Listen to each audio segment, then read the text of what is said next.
supposed to introduce us. No, that's your job. Sure. Yeah. Hi, my name's Chad.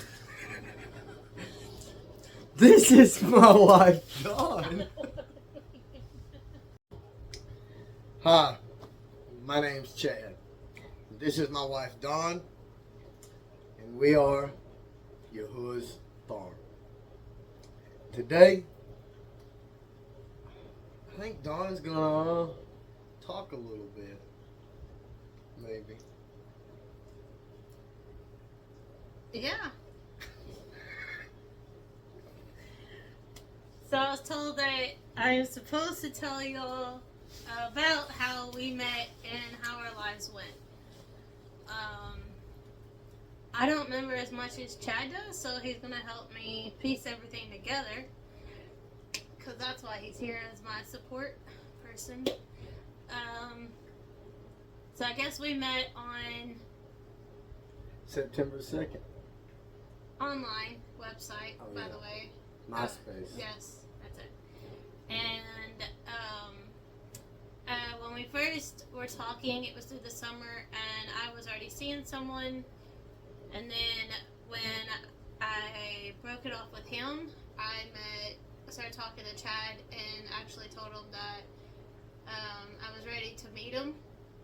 And I would say the first experience meeting him was not what I expected, because obviously they put up pictures of what men, and I guess girls do the same thing, but he put up a picture of him when he was in high school as a football player, and I guess you could say I got suckered into that. But he showed up to Sonic where I worked at, and he was completely bald.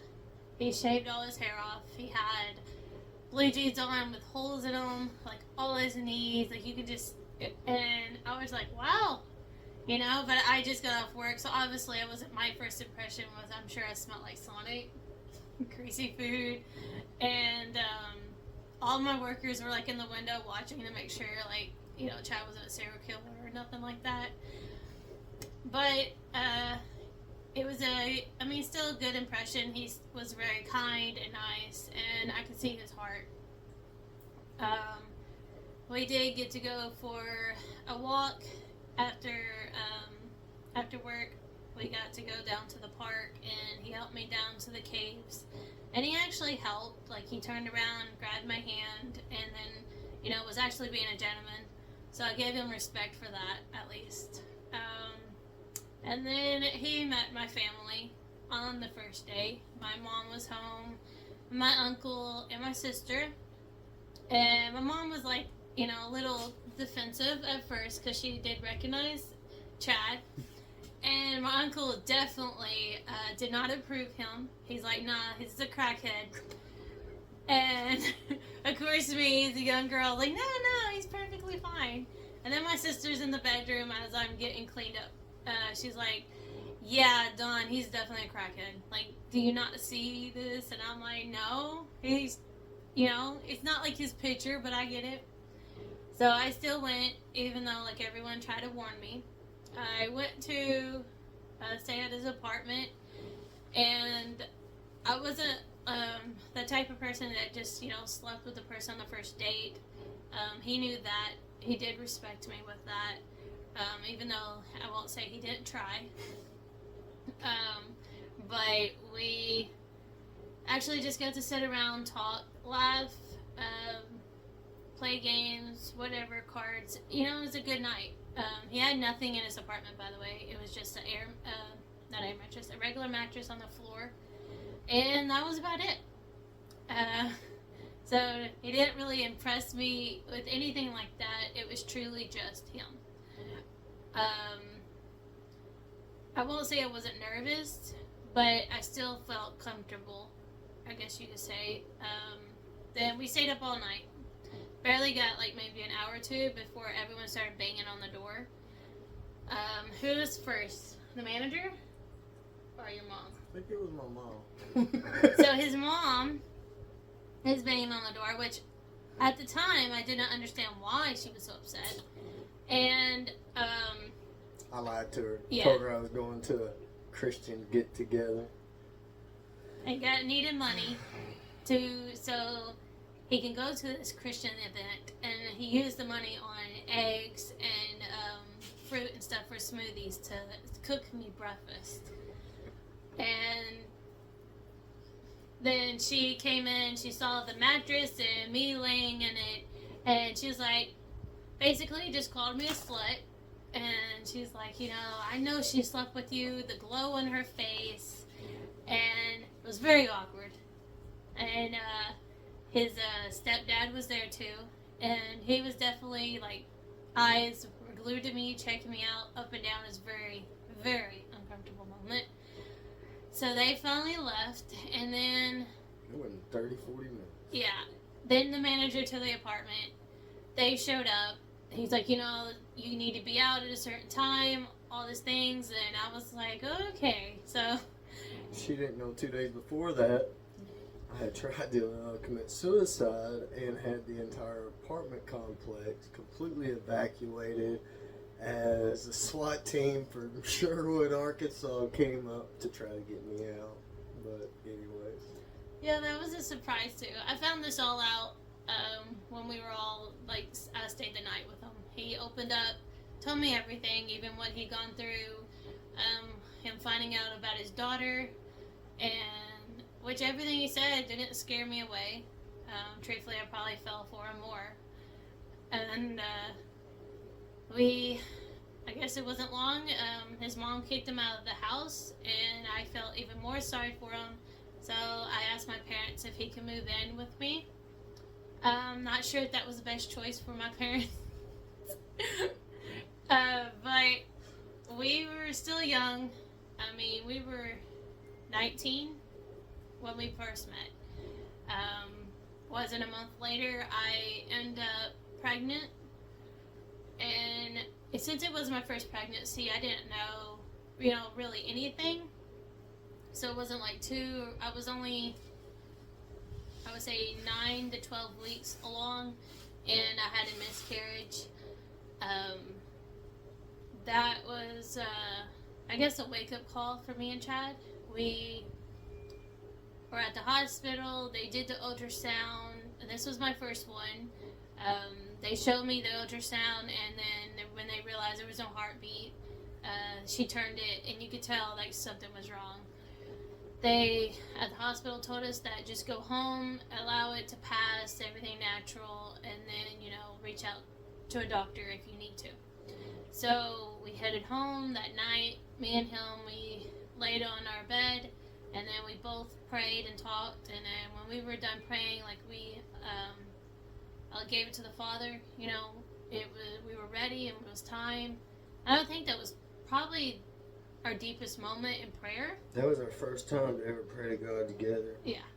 Because, we had talked about God and stuff, but it was different. It was definitely different. But as soon as we got done praying, I could just feel the rush out of my body, everything just let go. And I got up to go to the restroom, and that's when my memory goes pretty well blank. I remember a lot of blood, and then next thing I know, I was at the hospital. So Chad can tell you on that end. I woke up, there was blood all over the floor, blood all over me in the bed. When I walked out of the bedroom, she was in the bathroom on the toilet. There was blood everywhere, and she was out. I tried to make sure she was okay, alive. She was. So I took off running to her mom and dad's room, got them up, came back in, got the car going, got everything going. While we grabbed her, got her into the vehicle, I drove. I don't even think I stopped at stop signs, stop lights, anything. Her mom was like, "Don't stop. Do you think I'm going to stop?" I remember that, but yeah, it was scary. I did pass everything though. I didn't need any things besides the banana bag, extra fluids and stuff like that. My iron was really low, so that was the other thing. But mean, during that process, I've learned that it was, I think, a blessing for me and him because it drawed us two closer to realize if we truly love each other. It was like a wake-up call, I guess you could say, for me. And it also gave, I think, some people feel like if you get pregnant, it feels like you have to stay together. And I was like, well, it's, I kind of just thought in my head, I was like, well, this is a chance for Chad. He can leave, if he didn't want to be with me after this pregnancy. But he didn't. He stayed with me. Let's see. It was. It wasn't because I loved her though. No. It was just because of the security. But he could have left. Do I? He could have left. Yeah, I could. I definitely. But he didn't. But no. He stayed with me and my crazy family. Let's see. Next would be he proposed. We had the miscarriage in December. He proposed in February on Valentine's Day at work, which was a stupid move. Apparently my sister talked him into like, oh, this would be the best thing ever. And I was the assistant manager. My boss was there, and he was so mad at me. And of course, I don't like surprises, and I definitely don't like attention. And he had everybody's attention, especially all the girls. And I was like, okay, great, yes, go now, please leave. And I didn't even get to process it because I was so embarrassed. He got this huge ring, and this is how much it tells you that we didn't know each other. I do not like rings. I don't like jewelry. I am a plain, simple person. And my sister, again, told him that this would be amazing, which for her it would have been. I could see that. So we were going to get married, I think that spring. I already had my dress and everything. I always wanted a spring wedding. I didn't want to wait another year to go around. And then we found out that my nephew, he had brain cancer. So that my wedding went on hold. Then he had, we found out on my birthday, my 20th birthday, that I was pregnant with Carter. And that was kind of threw us for a loop there. Then I was like, well, I'm getting married then before I have this child. And I still wanted it in the spring, but that didn't happen. So I was like, well, the summer it's going to be. And my nephew, he had his chemo treatments. He was going to take a break from it in a certain period in June, around the end of June, the 20th. So we set my date for that time because I wanted him to be there, and obviously my brother and all his family there, and not have to worry about my nephew up in Little Rock. And so a lot happened during that time, and literally less a month. Sorry. Chad, what is it, a week before the wedding? 6 days. 6 days before the wedding, he chose to, he was still going on drugs and drinking still, so it was pretty, ecstasy and meth. Yeah. And he cheated on me. I just went into basically the mode like you see on TV, like everybody just basically how they teach online or on TV, like you just freak out, you slap them, get mad, yell at them, throw their things outside, all your typical stuff. And after like I did all that, and then I started processing everything, I was like, well, obviously that's not going to help if I just do all this to him. And I forgave him. I allowed him to come back in. He did go outside calling his mom and freaked out a little bit. Was probably not the smartest move. Because she's still,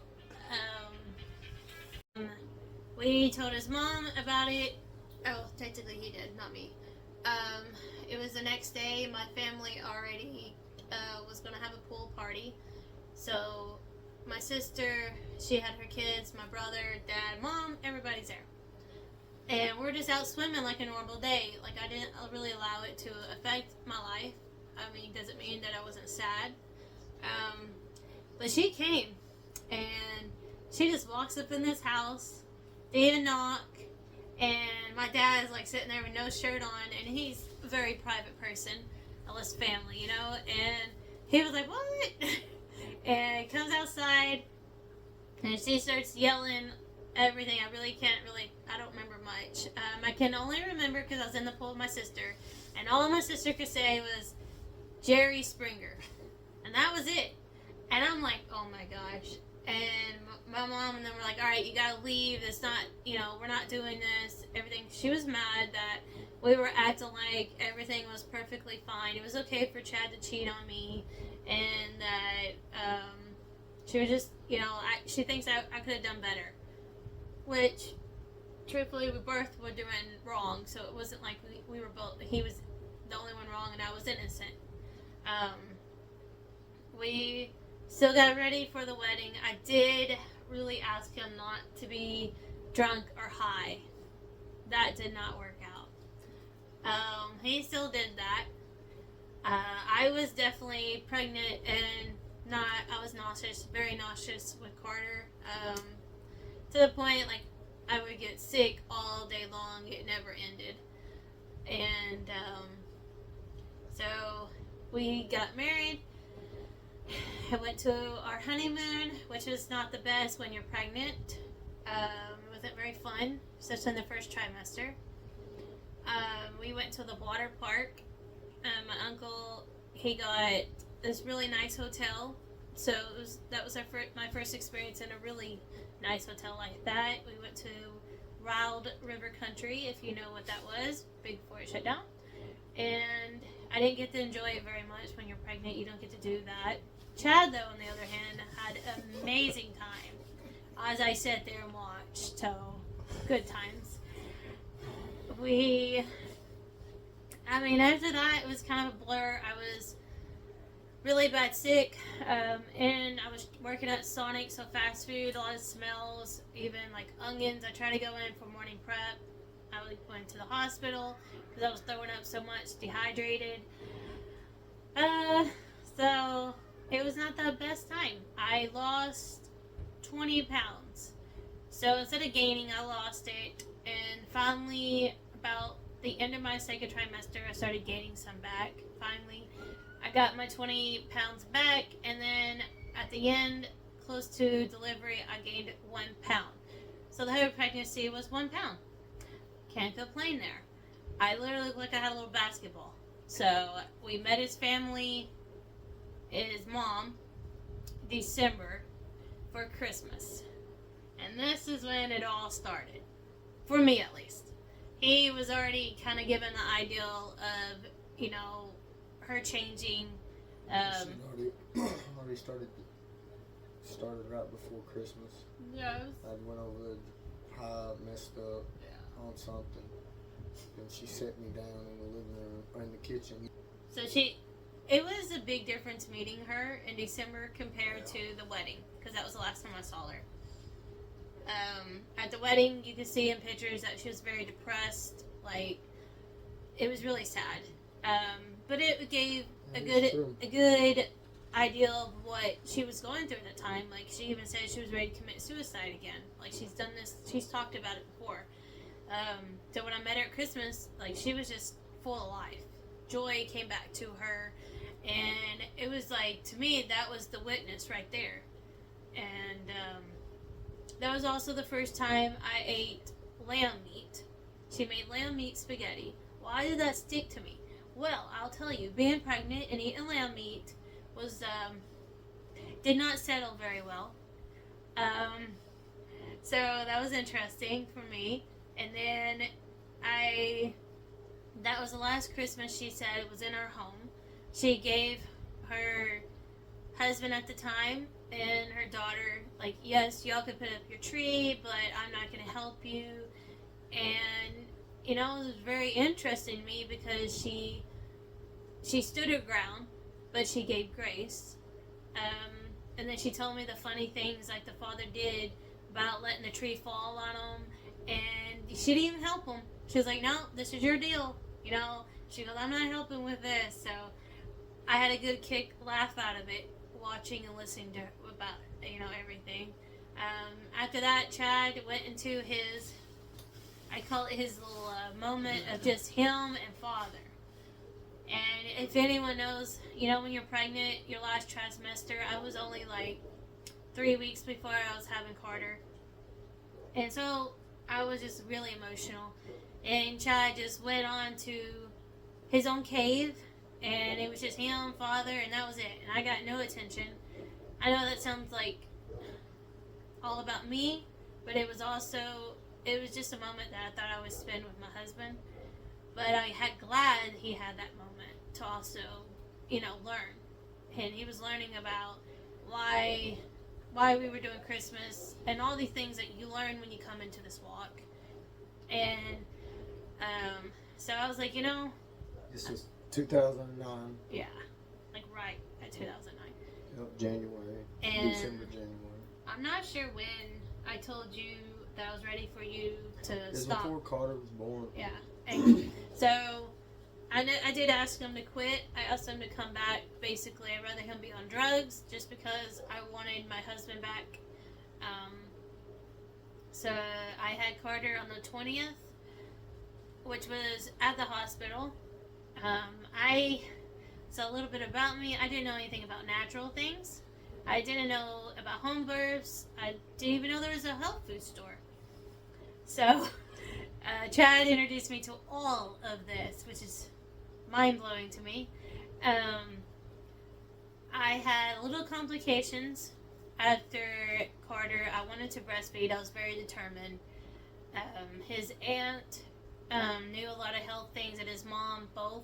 And she said, his mom, she's like, I started getting, I don't know. All I know is her breast was not letting the milk out. Yes. And they wanted her to go on formula. Yeah, and I did get I started getting a fever. I had to stay at the hospital that night. She's like, get cabbage, and they're like, warm it up and put cabbage around their breast. And I did it. Seen those nurses when I came in with 2 heads of cabbage, and I said, I need y'all to heat these leaves up in the microwave. Oh boy. I remember I did that. Even his aunt gave me nursing bras. Like, they were always supportive. My mom was always there. She didn't quite understand some of it, but she knew that it would be good, if I can do things natural. She always wanted me to breastfeed as well. So I was able, it helped me. We got back to house. I wanted to start back to work. I still had that mindset, I can do anything guys can do, basically. So it was 6 weeks or 7. Whenever I got laid off. Yeah, When I got laid off, you went right back to work. I went right back. And Chad basically raised Carter. So I do not remember much. I worked a lot. He was the one raising him, so he got to, know all the words he said first, or crawling, or any of that. That was all. Chad got to do that. We moved out. Wasn't long after that. Is a very bad trailer. I mean, it was supposed to be 2 bedrooms. 1 bedroom in the back had, the roof was collapsing. It had mold back there. And so we didn't use that room. $200 a month. Yeah. And the bathtub was literally the size of a sink. It was so bad. Like, it was little. It washed your butt. Yeah. It was still us. We were trying to grow up at 20 years old, having a child, and I was the only one working. And then, I guess it was, we went to Easter that April. I saw firsthand how the church acted about when we were, which Chad, he always remembered the truth. And I'm guessing he never stopped. And so my mom asked the preacher, then the preacher, he made a big old scene at church and acted very, very stupid, in my opinion. But it helped me realize that if he acts like that, then what is he hiding? So the next month, it was getting ready for Pentecost, and right before that, I told Chad that I was ready to start this walk, and he's either in or out. That was pretty much I was done playing games because he was pretty bad going backwards into the drugs even more. I was kind of hoping after Carter he would grow up some, but that didn't happen. I gave up a lot of stuff after Carter. I mean, when I got pregnant, I quit smoking, doing anything. I was done. Then he said, okay. We started this walk, and that was our first feast. Wasn't long. I would say, another month, and we moved in with your mom. A little over a month. Yeah. And that was also close to the time that his sister was getting married. She got married, I think, in August. And her husband moved in. Because we all lived in this house. This is a little house, okay? It was one room in the back was turned into a bedroom, so it made it 3 bedrooms. And then another room in the very back that was like a second living room with a laundry room, and that turned into his mom's room. It was 2,400 square feet. Yeah. But it was very small for the amount of people we had. Okay, and it started out, we had one kid, and, you could kept popping kids. Kept having these kids. So we end up, I think before we moved out, there was 1, 2, 3, we had 4 kids. In this little bitty room that could have been the size of your bathroom, probably.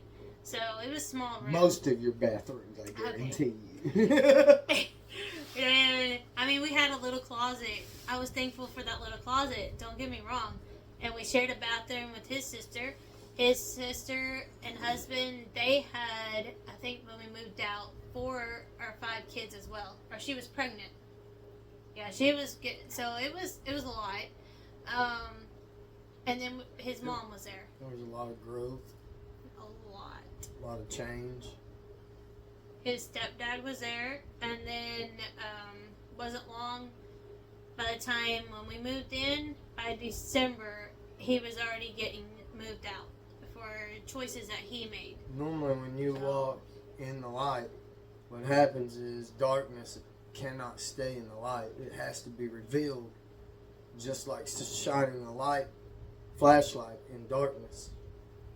Eventually, darkness can't hide, and it will be exposed. No. We did a lot of studies. We had our good moments. We had a lot of drama. I mean, I didn't think my life had very little drama compared to his. But it was a lot of waking up and seeing what's in our lives. It's not easy, to pull out them splinters when you do not want to do that. I call it the house of mirrors because that was God put us there so we could see ourselves through each other, and I see that. I believe that with all my heart. And at the time, I don't think anybody saw that. All right. No. Everyone saw each other's problems, everyone else's failures, but not themselves. And what I thought was interesting is a lot of times is what we saw in the other person was our own problem. Yeah. I got to learn to cook, though. I was taught how to cook. No, Sonic.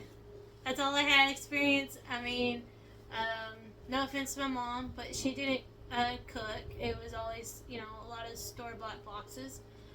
My dad, he would cook some when he came home off the truck. But at Sonic, so it wasn't, I didn't have that much experience. Chad was raised on cooking meals from scratch. That was like an eye-opener, like, oh, really? Yeah, I didn't know you could do that. So I did get to learn, and a lot of healthy things. I probably lost a lot of weight just because, dude, healthy stuff does not look good. And salads. ate a lot of salads. My mom was huge into health, and Didn't mean we didn't eat out. yeah, we still She ate still- out. We still did things, but man, she would cook the most healthiest, most unique dishes. Yeah. And they didn't know. I mean, most times what looked disgusting turned out great. Yeah. Most times. Yeah. I mean, I'm not but a sprout person, so. Dawn's a little different. She wasn't raised on all that. I was. I mean, I'm also textures was very hard for me. I can't do mushrooms. yeah, I and don't like mushrooms. His mom really loved mushrooms. I can't do olives. So it was an interesting thing. She never forced me to eat. She was very graceful with me. She did me. Yeah, she loved me. I don't know. She made me do one of that, man. The kids, I think that's what really helped them. They would eat vegetables, and I would have no issues. Like, some people are like, how do you get your kids to eat vegetables? I'm like, you just feed them. Yeah. And, You make them eat it. yeah. That's all she did. Man, a kid wouldn't want to eat that salad. She'd put it up in the fridge, and they'd be like, well, what's for breakfast? She'd pull that salad out. Guess what? They started eating salad. Yeah, because, I mean, I learned a lot in that house.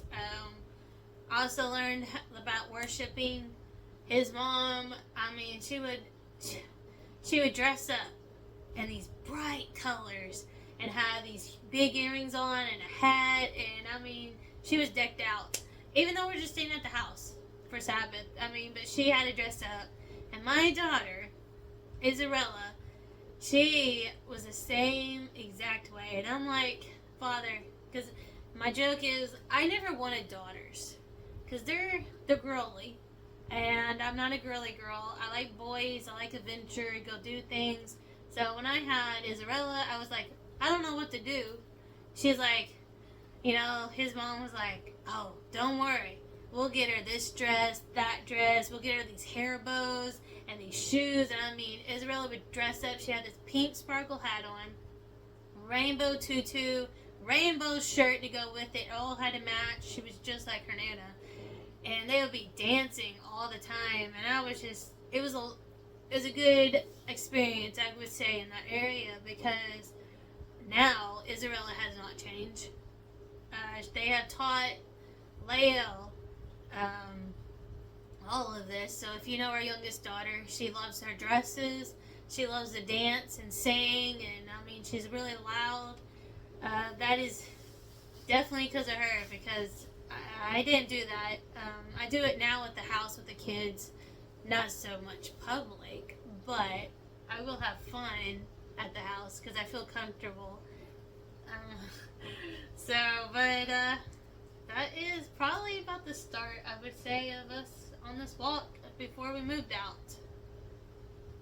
I don't know. It was a lot that happened Yeah. just in that short amount of time. So her thing was on Sukkot, we would put a tent together. She goes, this is like marriage counseling. If you and your husband can put a tent together without killing each other, yelling at each other, anything, she said, you're doing pretty good in your marriage. And I will agree, because we would put a tent up, and I noticed during Sukkot, you can just listen to, you know, these families, and it's quite interesting. Me and Chad did pretty good. We even, like, taught our kids, because they have watched us, we've been, at least that in a good example, but how to put tents up and how not to fight at each other and communicate, and that has gone a long ways, I would say, for us doing Sukkot now. And even when we're not doing Sukkot, like now we go camping a lot. When we were together, we went hiking a lot.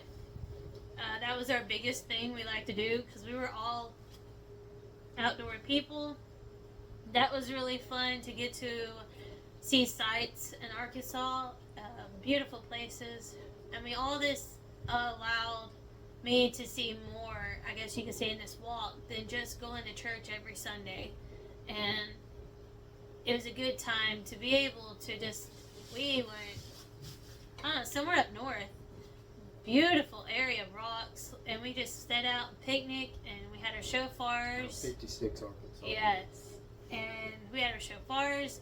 We got to, read the Bible, a fellowship right there on the water. The kids ate watermelon and got to swim in some ice cold water.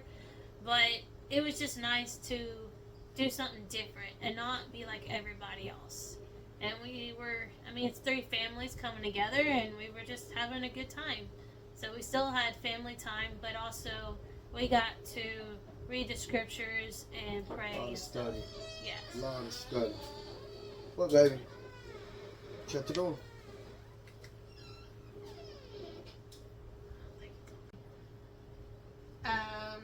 I quit working right before Azarella, and then that put more pressure on Chad and Michael at the time that we were all living together. That probably didn't help it either. Then the counseling came upon us. He was going, and then I started going for me personally, and then we started doing marriage counseling. I think it was a good thing for both of us to see things that have happened in our lives. Because I was molested from my family cousin. That was kind of hard, I guess you could say, because, family you're supposed to trust. And I didn't quite forgive him at that time. Then Chad had his things he had to work on. And also, I forgot, that was one of the things I did forget. He cheated on me 4 actual times. The 3 was before we started this walk, which they did hurt, but I'm still, I guess, in denial. But when we started this walk, and he knew the truth, he cheated on me, and that was probably the worst one of all. That was the one where I told him that I was done. I'm not doing this again. You knew the truth, and you chose to still do wrong. Because I couldn't take it anymore. And that was probably also around the time we also had to go to counseling, and that was to work on that. Which I did forgive him, but the trust was still, he had to work on that trust. And like every time he would cheat, he would get me flowers. That was his way of basically saying I'm sorry, and that I guess flowers are going to make it all better. I don't think I did it the last time. No. But then he asked, and I told him, I wanted you to chase me, basically, because he quit, basically, what would it be? I don't even know how to explain it, but he didn't, like he desired me anymore. We had 2 kids at the time, and he goes, what? I get you flowers all the time. I'm like, yeah, these flowers are because you broke my heart, not because, when we first met, he got me flowers with these sweet notes in it, and, he was really romantic, and then it just all goes away, and, here, I cheated on you, here's some flowers. It'll be all better. And so he's he bought me flowers after counseling. I guess it was a couple of days, and he goes, see, I am chasing you now. And I was like, oh my God.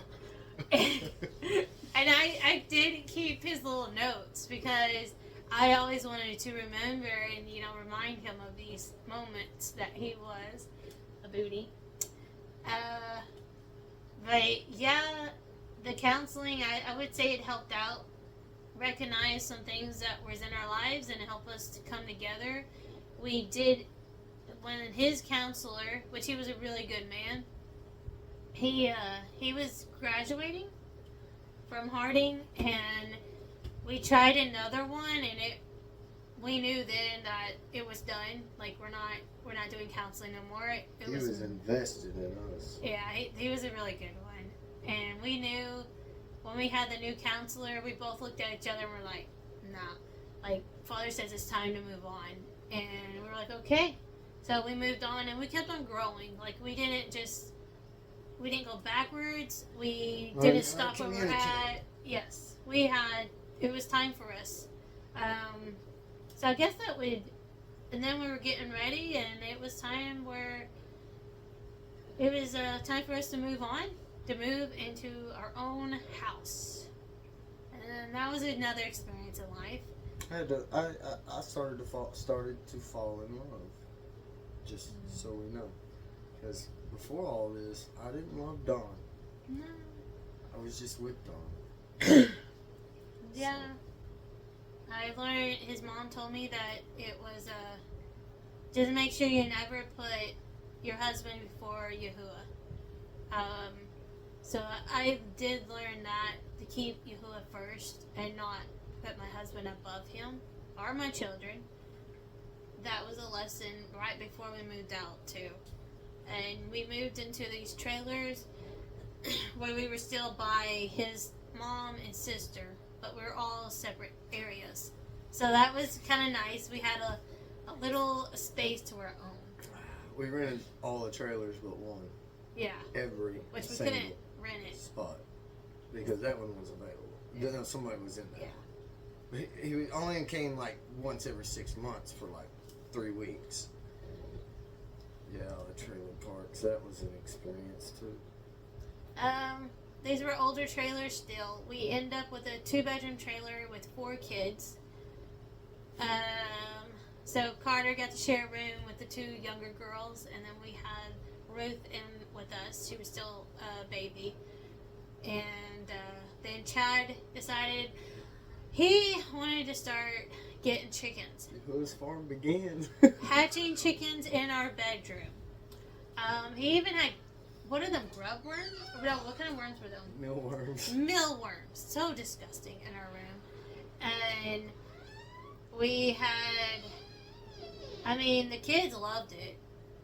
We had bought these eggs online, and they were half chickens, and then the other eggs were ducks. Surprise. We had 1 duck survive out of that. The kid, he was so cute that when he was little and then got older and thought he was a chicken, he wanted to breed our chickens, and we had to get rid of them. Chad also had... That's when we started hatching eggs. I traded a 12-gauge shotgun for Australorps. And this man had like 3,000 birds out there. Yeah. And I'm sitting there doing the math in my head, and there ain't no way this guy's making money. And I straight up asked him, what are you doing? He says, I'm selling hatching eggs. And on the way home from Pocahontas, Arkansas, I'm on Google looking at hatching eggs, calling Dawn, like, babe, we just found a whole new thing we're about to get on. And within the next 12 months, we had 22 breeds, over 300 birds, selling eggs on eBay for as much as $65 a dozen, because that's how much we got for Australorp eggs. We're $65 a dozen, and in that time we started doing quail. That's when we got the East Frisians. We met Miss Jenny, amazing woman, and got the milk sheep. And then we bought out. There was a man that brought St. Croix to the state of Arkansas many years ago. All right, and he was dying, and the son was selling off his sheep, all registered herd, and we ended up buying like 40-something head of sheep, which was crazy. I shouldn't have done it. We were on not land ready. That we were renting. We rented an entire trailer Yes. park at this point. All the excess land was now fenced off, and sheep are on it. Yeah, that was the one thing that everyone does when they start farming and homesteading is they always go way overboard and end up realizing they're in way over their head. And we did later, once we moved here. Well, I didn't take care of any animals, really. I had the 4 kids. And trying to homeschool. Carter was in speech therapy, so I was, going to appointments and, just being the housewife. I was still climbing trees and taking care of all the animals. Chad got in a little trouble with the law. Game and fish. Yeah, he wanted to go hunting at night, and Father said no. And he took away the car and everything. What baby? What baby? What, Leo? We have banana. No. No. No, shut the door. Sissy Go. should be cooking. Go in the house if you don't want to play. Mom, Bye. there's only chicken. Okay. I love her. So we at that moment everything just started kind of going downhill. The car got repoed. That was probably our nicest car, I would say. Then we got into this older Suburban. Yeah. 454. That's when everyone started moving away. My family was already way beyond falling apart. Yeah. At that point. It was one of the spot where it was time to start finding us a place. We were like, all right, well, it's time. Obviously, we're going to need land for all these animals that we've already started. We tried to buy a place in Possum Great. Yep. It was a really good price, and it just fell through. We couldn't get it, and it wasn't what, a week, 2 weeks. It was pretty It's close. really close to when that fell through that my grandma's land came available right next to my mom's land, and We were trying to get moved in so we wouldn't have to pay another month of rent also, because that was a lot of money. And we got this place, and we rushed it. We probably shouldn't have. We also got, there was a lot of work here. a lot. Here, This place was disaster, completely trashed, like really. truly trashed. There was 5 burn pits that were piled up high, not pits, they were mounds. Probably 800, 900 pallets. The house, the mobile home had probably 3 feet of trash. I don't know why there was a refrigerator and a bathtub, but the refrigerator was full of maggots. I don't know, and they were all dead. Okay, but And trashed under the house. roaches everywhere, trash everywhere, rats everywhere, and I don't know how long they didn't live there. This place was completely abandoned. Yeah. We had to clean it out, get all that done, somewhat, clean. My mother-in-law came, and we had cleaning supplies. We had our gloves on. We were like scrubbing walls because we're trying to hurry up. Even my parents, they came and helped. They helped us move our animals, get everything here, our shed. All the fences up, which were just man, everything was crazy. So crazy. Like we shouldn't have rushed it, and that's one thing we try to tell people. If you get animals, make sure you're ready for them. Have the fencing ready, because do you know how many times, like, our kids are probably professional herders now. I will give them that. Even they're still herding animals because they don't know how to leave the gate shut.